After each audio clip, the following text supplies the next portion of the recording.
Technology year ending start అయిపోతుంది. Okay, అంటే దాని ఫలితాలు మనకి ఇయర్ ఎండింగ్ కల్లా ఇయర్ ఎండింగ్ కల్లా వచ్చేస్తుంది. అంటే మీరు చెప్తున్న మాటలు చూస్తుంటే అది ఏదో ఒక పెద్ద అంటే హెల్త్లో ఒక మనకి రెవల్యూషన్ లాగా మనకి వచ్చేస్తుంది. It's going to be revolution and this revolution is going to be led by Indian doctors, Indian scientist. అది మనకి ఎవ్రీడే మా దగ్గర కనీసము ఏ కంట్రీస్ నుంచి వచ్చి సైంటిస్ట్ చూస్తున్నారు ఏం జరుగుతుంది ఎలాగా అని. కొన్ని కంట్రీస్ అడాప్ట్ చేసేస్తున్నాయి. ఇప్పుడు చైనీస్ కానీ కొన్ని American universities are coming here seeing and adapting. And మేమందరం కలిసి మల్టీ సెంటర్, అంటే ఇప్పుడు మాకు మనమే చేయాలి మనకే పేరు రావాలని కాదు, సొసైటీ హ్యాస్ టు బెనిఫిట్. మనం చేసిన రీసెర్చ్ తోటి సొసైటీ బెనిఫిట్ కావాలి. సో అందరికీ వీఆర్ స్ప్రెడింగ్ దట్ నాలెడ్జ్. దానికే నా ప్రకారం ఏమంటే మెడిసిన్ అనేది మనం ఇప్పుడు ప్రాక్టీస్ చేస్తున్నాం కదా, ఓ ప్రిస్క్రైబ్ నువ్వు వస్తే సరే నీకు అల్సర్ ఉంది ఈ మందు తీసుకొని, అవన్నీ చేంజ్ అయిపోతాయి. నెక్స్ట్ 3-4 yearsలో they'll be revolution in medicine. Doctor మీవి చాలా స్పీచెస్ ఇప్పుడు ఉన్నప్పుడు కూడా మీరు గట్ హెల్త్ కోసం ఎక్కువ చెప్తూ ఉంటారు. అంటే అసలు చాలా వరకు కొన్ని ఆశ్చర్యకరం ఏంటంటే గట్ హెల్త్ వల్లే మీకు లోపాలు ఏంటంటే గుండె జబ్బులు కూడా వస్తాయని చాలా సందర్భాలు చెప్పారు. ఒక 2-3 years బ్యాక్ అందరూ బిలీవ్ చేసేవాళ్ళు కాదు. సరే ఇదేదో గ్యాస్ట్రోఎంట్రాలజిస్ట్ గట్ హెల్త్ అని.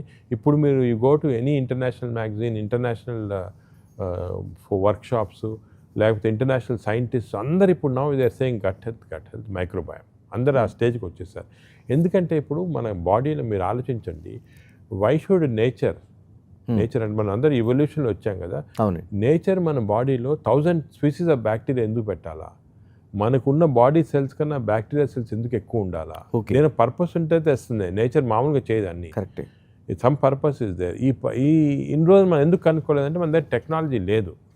గత 4-5 సంవత్సరాలకి టెక్నాలజీ వచ్చింది. టెక్నాలజీలో అది ర్యాపిడ్గా నాలెడ్జ్ వస్తుంది. ఇప్పుడు మొన్న నేను హాంకాంగ్లో I address the world congress of microbiome అనేది 10,000 సైంటిస్ట్, వరల్డ్ అంతా పెద్ద పెద్ద సైంటిస్ట్ వచ్చారు. అసలు ఇది క్యూరియాసిటీ మైక్రోబయామ్ ఎందుకు ఇంత అని. అక్కడ చూస్తుంటే అడ్వాన్సెస్ ప్రతి కంట్రీలో జరిగిపోతూ ఉన్నాయి. వేరు. సో ఏమవుతుందంటే ఫార్చునేట్లీ ఇండియాలో మనం ఇప్పుడు లీడ్ తీసుకున్నాం కాబట్టి we can lead it also.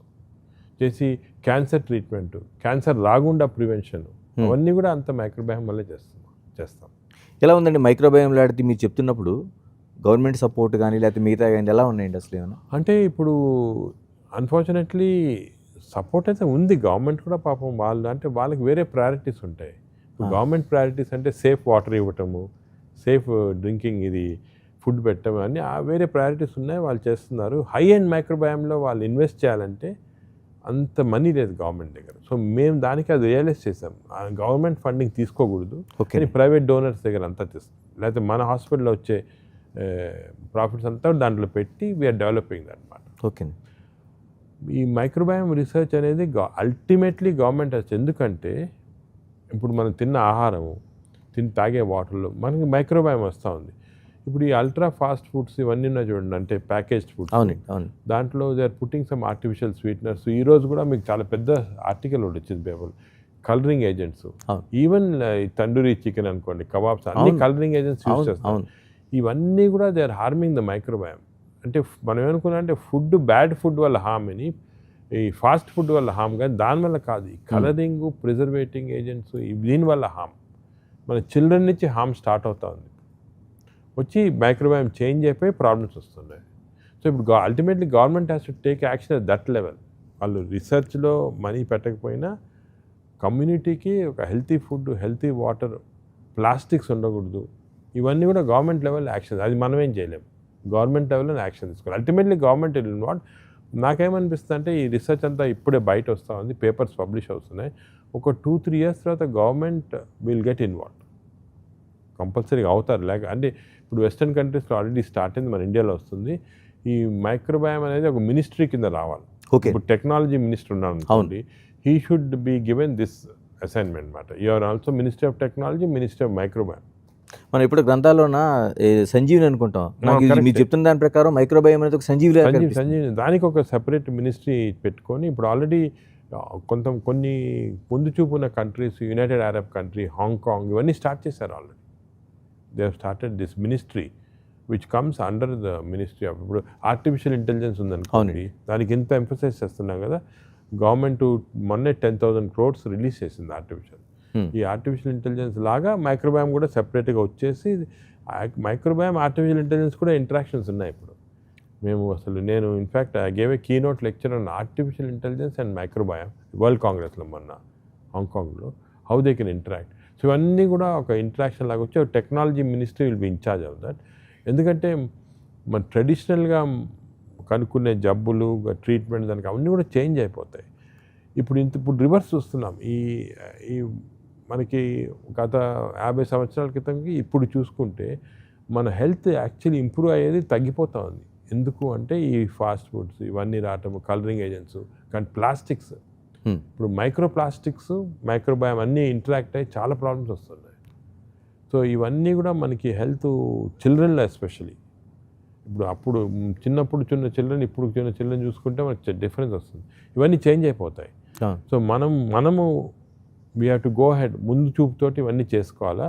Traditional disease అది సరే, ఇప్పుడు షుగర్ అనేది, హార్ట్ డిజీజ్ అనేది అవన్నీ జరుగుతుంటే దాని ట్రీట్మెంట్ ఇస్తుంటాం సరే. అంటే ప్రాసెసింగ్ ఫుడ్ వల్ల processed food, ultra processed food, okay, దీనివల్ల ప్రాబ్లమ్స్. అదే ప్లాస్టిక్స్, మనం ప్లాస్టిక్ బాటిల్స్లో ఎస్పెషల్లీ ఎండలో ఉందనుకోండి, మైక్రో ప్లాస్టిక్స్ అని వస్తుంది. ఈ micro plastics, nano particles, bacteria interact అయ్యి బాడీలో చాలా డ్యామేజ్ వస్తుంది. ఎలాంటివి వస్తున్నాయి అంటే మనం చూస్తున్న పిల్లల్లో కావచ్చు, పిల్లల్లో ఆటిజం చూసుకోండి. Simple example autism. చిన్నప్పుడు ఆటిజం అనేది మీరు వినుంటారు మీరు కూడా. లేదండి. ఇప్పుడు ఎవ్రీ ఆల్టర్నేట్ చైల్డ్ ఆటిజం అని వస్తుంది. పేరెంట్స్ వస్తారు ఆటిజం. దీనికి చాలా రీసెర్చ్ చేస్తున్నాం మేము. ఆటిస్టిక్ చిల్డ్రన్లో మైక్రోబయామే వేరే ఉంది కంప్లీట్గా. ఆటిజానికి కారణాలు ఏంటో కూడా తెలియదు చెప్పేది. వ్యాక్సినేషన్ అనేవాళ్ళు, ఇది అనేవాళ్ళని. ఈ ఆటిస్టిక్ చిల్డ్రన్ నుంచి మైక్రోబయామ్ తీసుకొని మనము మైస్ అంటే ఎక్స్పెరిమెంటల్ యానిమల్ ఇస్తే అది ఆటిస్టిక్ అయిపోతుంది. అండ్ ఆటిస్టిక్ చిల్డ్రన్ మనం ముందే 5 సంవత్సరాల ముందే మనము దాన్ని పడితే దాని నుంచి మనము ఈ మైక్రోబయామ్ చేంజ్ చేసి ఆటిస్టిక్ చిల్డ్రన్ చేంజ్ చేయొచ్చు. అది ఇంకోటి ఆల్జైమర్స్ డిజీజ్ ఇంతకుముందు ఉండేది కదా. ఇప్పుడు ప్రతి ఇంట్లో వాళ్ళు ఏమంటున్నారు, మా ఇంట్లో ఆల్జైమర్స్. మనకు ముందు చూసుకుంటే మా ఫాదర్ అనుకోండి 90 years దాకా బాగా బ్రైట్గా ఉండాలి, బతికారు. మా గ్రాండ్ ఫాదర్ 95. ఇప్పుడు 60-70 yearsలో మతిమరుపు రావటం, గుర్తు ఉండపోవటము, స్లోనెస్ రావటము, ఇవన్నీ వచ్చేస్తున్నాయి. అవునండి. ఎందుకంటే because we're expose to all these agents and we're developing a microbiome. So Alzheimer's కూడా చాలా లింక్ ఉంది మైక్రోబయామ్ తోటి. మహిళలు ఎలాంటివి వస్తున్నాయండి మీరు చెప్తున్న దాన్ని ఫాస్ట్ ప్రాసెసింగ్ ఫుడ్ కానీ వీటి అన్నిటి వల్ల, మన లైఫ్ స్టైల్ వల్ల ఇటువంటివి వస్తున్నాయండి మహిళల్లో కూడా అఫ్కోర్స్ మేల్ ఫీమేల్ వస్తాయి. మహిళల్లో ఇంకో ప్రాబ్లం అంటే వాళ్ళకి హార్మోనల్ డిఫరెన్స్ ఉంటాయి కదా. హార్మోనల్ డిఫరెన్స్ వల్ల కొన్ని రీసెంట్ రీసెర్చ్ బ్రెస్ట్ క్యాన్సర్ కూడా లింక్ ఉంది. ఓకే. అదేవిధంగా యూట్రైన్ క్యాన్సర్, దీనికి కూడా లింక్ ఉంది. ఇన్ఫర్టిలిటీ అంటే ఫర్టిలిటీ తగ్గిపోయింది ఇప్పుడు, దానికి కూడా లింక్ ఉంది. ఇవన్నీ కూడా సో ఒక ఎన్విరాన్మెంటు, ఒక ఫ్యూచర్ అనేది దీనికి అంతా కూడా మనము సీరియస్గా సీరియస్ తీసుకొని, నేను అన్నట్టు గవర్నమెంట్కి ఎంత రిసోర్సెస్ ఉండకపోవచ్చు ఇప్పుడు, కానీ ఇండియాలో కూడా కొన్ని ఇన్స్టిట్యూట్స్, మాది ఆల్ ఇండియా ఇన్స్టిట్యూటు, పీజీఐ అనేది, సిఎంసి, ఇలా కొన్ని ఇన్స్టిట్యూట్స్ ఉన్నాయన్నమాట. We're all doing work and we're combining together. ఈ వర్క్ అంతా తీసుకొని మనకి వీ కెన్ కన్విన్స్. ఒక స్టేజ్కి వచ్చాక గవర్నమెంట్ కూడా has to invest in this area. Future health అనేది చాలా ఇంపార్టెంట్. ఇప్పుడున్నది మనం ఇప్పుడు ట్రీట్ చేస్తున్నాము. మన చిల్డ్రన్కి మంచి హెల్త్ అలాగే ఇవ్వచ్చు, ఎలా ప్రివెంట్ చేయొచ్చు. కొన్ని ఆర్టిఫిషియల్ థింగ్స్ ఎందుకు చేయకూడదు. In fact even toothpaste we're done research on toothpaste. చాలా టూత్పేస్ట్లో టైటానియం డయాక్సైడ్ అని ఉంటుంది, అది రెగ్యులేట్ చేయలేదు గవర్నమెంట్. ఈ టైటానియం డయాక్సైడ్ వల్ల కంప్లీట్గా చేంజ్ అయిపోతుంది గట్ హెల్త్ టూత్పేస్ట్ వల్ల. సో దానికే మేము I'm now telling all my patients, me toothpaste కొంటారు, అది చూడండి ఏముంది టూత్పేస్ట్లో టైటానియం ఆక్సైడ్ ఉంటే, డయాక్సైడ్ ఉంటే తీసుకోవాలి, అది యూజ్ చేయొద్దండి. దానివల్ల మీ చిల్డ్రన్కి ఆటిజం చాలా రావచ్చు. So all this new knowledge చాలా ర్యాపిడ్గా వస్తుంది, ఇంటర్నెట్లో వచ్చేస్తుంది. కానీ ఇంటర్నెట్లో ప్రాబ్లం ఏమంటే ఏది కరెక్ట్ ఏది ఫాల్స్ తెలియటం లేదు. ఇంతకుముందు మేము జర్నల్స్లో పబ్లిష్ చేస్తాం. జర్నల్స్లో ఇప్పుడు నేచర్, సైన్స్ అలా పెద్ద పెద్ద జర్నల్స్ ఉన్నాయి, మేము కూడా ఆర్టికల్స్ పబ్లిష్ చేస్తాం. అది ఇప్పుడు డిస్కవర్ చేసింది 3-4 years 5 years తర్వాత వస్తుంది, చాలా లేట్ అవుతుంది. సో దానికే we have to get a వైమీడియా. కొన్ని ఓపెన్ యాక్సెస్ జర్నల్స్ ఉన్నాయి, ఫేమస్ జర్నల్స్, దాంట్లో పబ్లిష్ చేస్తారు. ఓపెన్ యాక్సెస్ జర్నల్స్లో పబ్లిష్ చేస్తే మీకు 1 yearలో రీసెర్చ్ వచ్చేస్తుంది. అలా మేము చాలా పబ్లిష్ చేసాం ఓపెన్ యాక్సెస్లో. చేసి ఆ నాలెడ్జ్ తెలిసిపోతే వేరే వాళ్ళు దీని గురించి రీసెర్చ్ చేస్తారు. మనం చెప్పింది సేమ్ థింగ్ శ్రీలంకలో ఇలాగే ఉంటుందా, లేకపోతే బంగ్లాదేశ్లో ఎలా ఉంటుందా, లేకపోతే అమెరికాలో ఉంటుందా, అంటే అడ్వాన్స్ కంట్రీస్, డెవలపింగ్ కంట్రీస్ అన్నీ ఒకటే వేరే, అది మనకి క్లియర్గా తెలుస్తుంది. మేము మొన్న రీసెంట్గా ల్యాన్సెట్ అంటే one of the most famous journals మా దాంట్లో ఒక ఆర్టికల్ పబ్లిష్ చేస్తాం. మన విలేజెస్లో ఊర్లలో ఇప్పుడు కొత్త డిజీజ్ వస్తుంది, ఐబిడి అని, అంటే క్రోన్స్ డిజీజు, అల్సరేటివ్. ఇంతకుముందు ఊర్లలో ఉండేది కాదు. మేము లాస్ట్ 25 yearsకే we are doing free programme for villages. అక్కడ ఇవన్నీ కనిపించేవి కాదు. ఇప్పుడు గత 5-6 సంవత్సరాలు కనపడుతున్నాయి. అవన్నీ ఎందుకు, వాళ్ళ విలేజెస్లో ఏమేమి చేంజ్ అయింది, drinking habits, eating habits, toilet habits, water supply, contamination, food అవన్నీ స్టడీ చేసి ఒక పబ్లిష్ చేసాం అన్నమాట. వీఆర్ ఆల్ ఊర్లలో ఇవి వస్తున్నాయి. ఇవి మనం ఇంకా నెక్స్ట్ స్టెప్ ఇవి బ్లాక్ చేయాలి.